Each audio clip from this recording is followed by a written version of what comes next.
ஆரோமலை படத்தை பற்றி சொல்லணும் அப்படின்னா லைக் எக்ஸ்பெக்டேஷன்ஸ் இருந்துச்சு. ட்ரெய்லரை பார்க்கும்போதே இல்லை ஒரு மாதிரி ப்ராமிசிங் ஃபிலிம் மாதிரி தான் இருந்தது. ஓகே. ஸோ அதுக்கேற்ற மாதிரி போய் தேட்டரில் உட்காந்து பார்க்கும்போது ஓரளவுக்கு சாட்டிஸ்ஃபை ஆச்சு படம். பட் இன்னும் ஒரு சில அந்த லேக் மாதிரியான ஒரு சில குட்டி குட்டியான விஷயங்கள் வந்து சொல்லலாம் நம்ம.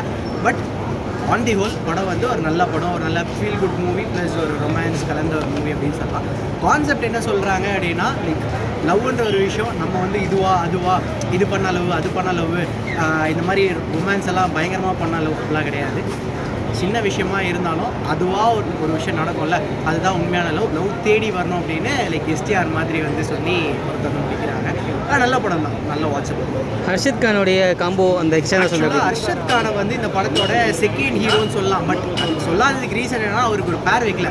ஹர்ஷத் கானுக்கு நீங்கள் ஒரு பேர் வச்சிருந்தீங்க அப்படின்னா படம் இன்னும் ஒரு கிரேட் மேலே போயிருக்கும். ரெண்டாவது அவர் ஒரு செகண்ட் ஹீரோன்னு கூட சொல்லியிருக்கலாம். இந்த படத்தில் ஹர்ஷத் கானுக்கும் நல்ல ஸ்கோப் இருக்குது. பட் சின்ன சின்ன கேரக்டர் இன்னும் நல்லா டெவலப் பண்ணியிருக்கலாம்னு தோணுச்சு. But Harshad Khan character actor தியாகுவோடைய பையன் தான் வந்து ஃபஸ்ட் டைம் வந்து டேரக்ட் பண்ணியிருக்காரு.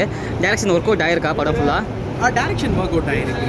அந்த விஷுவலாக நம்ம பார்க்குற ஒரு சில விஷயங்கள் இருக்குல்ல, அதெல்லாமே வந்து ஒரு ப்ராப்பரான ஒரு ப்ரெசன்டேஷன் கொடுத்தாலே படம் வந்து நல்லா இருக்கும். ப்ளஸ் இந்த ஜென்ரேஷனுக்கு ஏற்ற மாதிரியும் ப்ளஸ் இந்த விண்டேஜ் பீப்புளுக்கு ஏற்ற மாதிரியும் ஒரு நல்ல ஃபீல் குட் ரொமான்டிக் மூவியாக கொடுத்துருக்காங்க.